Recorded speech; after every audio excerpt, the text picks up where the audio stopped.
On today's show, we have Collin O'Brien, marketing manager at Rubic Exchange. We're going to discuss details about the project, funding, team and token, along with any plans on the roadmap. So when you first came across Rubic, what are the problems they were trying to solve, and has that changed since then?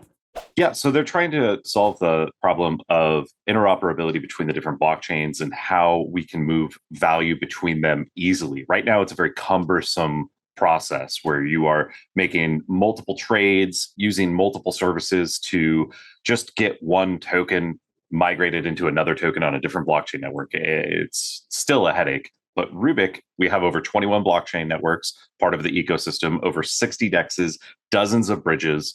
So they are unifying all the different blockchains together in one kind of cohesive project. People are able to move value seamlessly between all the different blockchains that are connected to the Rubic ecosystem. And that is only going to improve over time. So what is the, you kind of hit on that, but what is the main value now that users can get from using Rubic? A one-click swap. So right now, if you were to go to Uniswap, you're limited to the liquidity on Uniswap.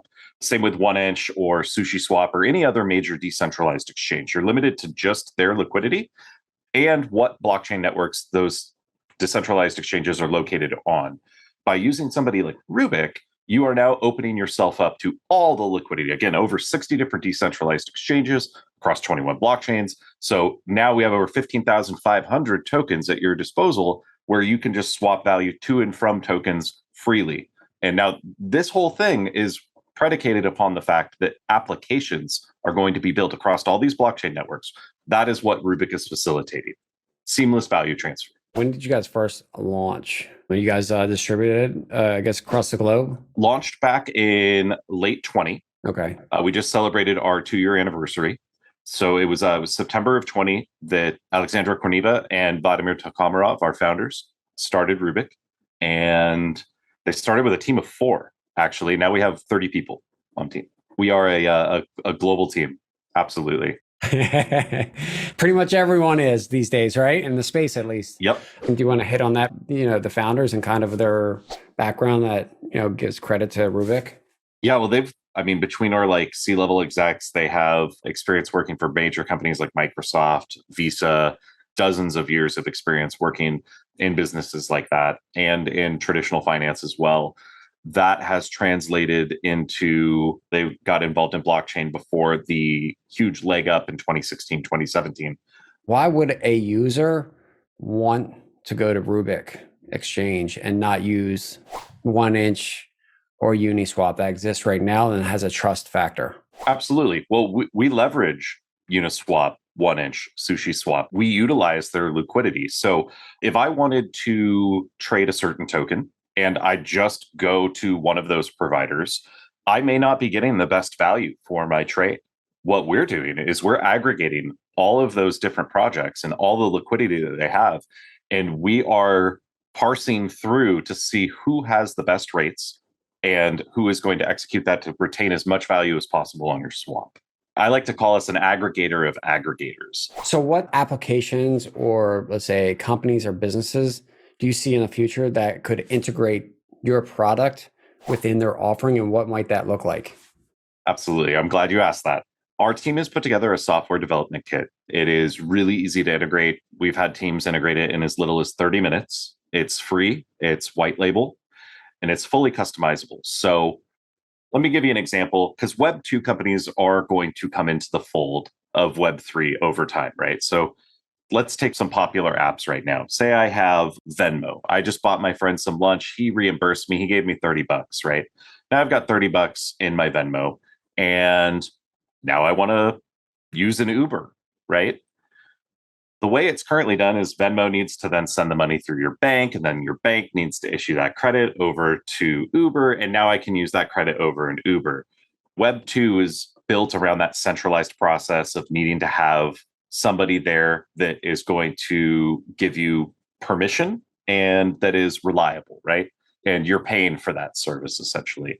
Web 3 is an environment where we have trustless, permissionless access and data exchange. So Rubic being installed in both Venmo's app and Uber's app can handle that. Now, Venmo could be built on something like Polygon, And Uber may decide they want to build on Avalanche or Telos or something, right? What we're able to do is handle all of that behind the scenes. End users won't even know they're using Rubic.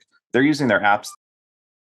We're just providing the existing applications with Web3 cross-chain functionality. Then obviously we got to be thinking, what about fees, right? Well, is it the same cost if I trade through Rubic versus going to Uniswap directly? How does that work here? So the great thing about Rubic is any on-chain swaps. If I'm just swapping on Ethereum, I'm using Uniswap v3. If you use Rubic, we don't charge any additional fee on top. You are paying Uniswap's AMM fee the same way you would if you went and used them directly. It's only when you do a cross-chain swap. So from a token where the liquidity is on Uniswap v3 on Ethereum, and I am going over to ApeSwap on BNB or Trader Joe on Avalanche, then there is a fee incurred. But the great part is, Joe, $1. $1. Doesn't matter. You can make a $50,000 trade. $1 is the fee to make that trade. Dollar for those cross-chain transactions, zero fees for the native. How do you guys make money? How does the protocol make money for the foundation? How does it stay in business? Well, we do offer our partners who integrate our SDK, the option of selecting a 0.3% fee, which is pretty standard across the industry. Mm-hmm. But we see a lot of our partners adopting the $1 model because, no one wants to pay exorbitant fees. Doesn't matter who you are or what you're doing. If you don't have to spend that extra money, you shouldn't have to. We actually have a lot of transactions going through our network. We have over 50,000 users right now already. We are onboarding more projects every day. We have over 100 projects onboarded, utilizing our SDK, utilizing our widget. And with that onboarding of these new businesses, we're bringing in all of their users into our ecosystem. So the more businesses we bring into the fold, we are going to grow our user base exponentially. Got it. So you guys are going to be looking at basically volume of transactions on the dollar fee. Absolutely. And have you guys raised capital up to date? A very, very little amount at first. It's pretty much self-funded by our founders. So let's move into more on the tokens you guys offer, right? I believe you guys have a few different tokens. What are they? What is the purpose of them? Sure. Really, it's just one token, RBC. Okay. There's 124 million. We do have versions of that token on other networks. So we have BNB chain, we have BRBC, and then we also have on Polygon RBC proof of stake. Those are part of the 124 million. So if you see liquidity on Polygon, a million RBC there, we've locked up a million RBC on the Ethereum network to move that over.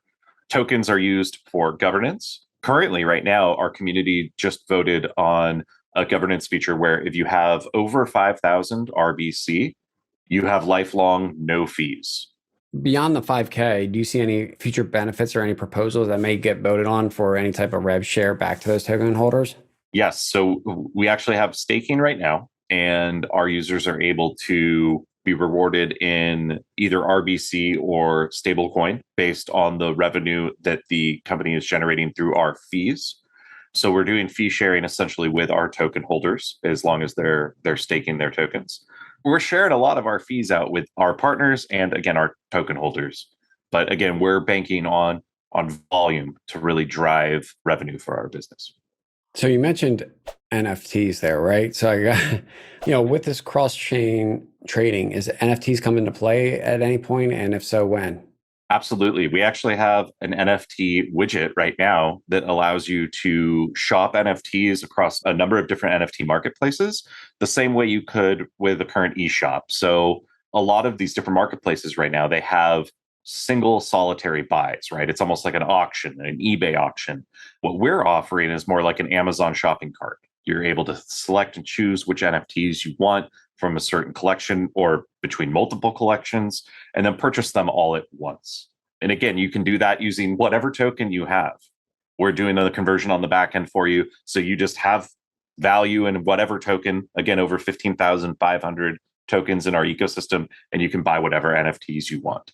Now, again, though, I see NFTs in their current iteration, right? Where it's mostly just a graphic or a picture or just artwork in general, right? And that's the NFT. That's a very base level understanding. I think that is actually going to be a very minimal aspect of what NFTs represent 10 years from now.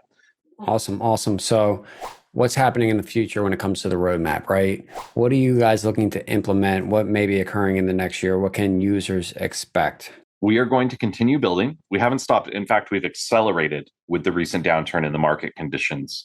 So we're going to continue to add more blockchains. We're going to continue to add more decentralized exchanges to source even more liquidity. We're going to continue to add new bridges so that we have more routes that we can go between different blockchain networks. And we are going to try to secure some major partnerships with some legacy businesses as well to show that, hey, you can jump in crypto and you can now access all of crypto very, very, very easily. That's the game plan. That is the roadmap. A heavy emphasis on business to business so that we can get Rubic's technology in the hands of current app makers so that they can update their apps and people can actually start using crypto in a real world way.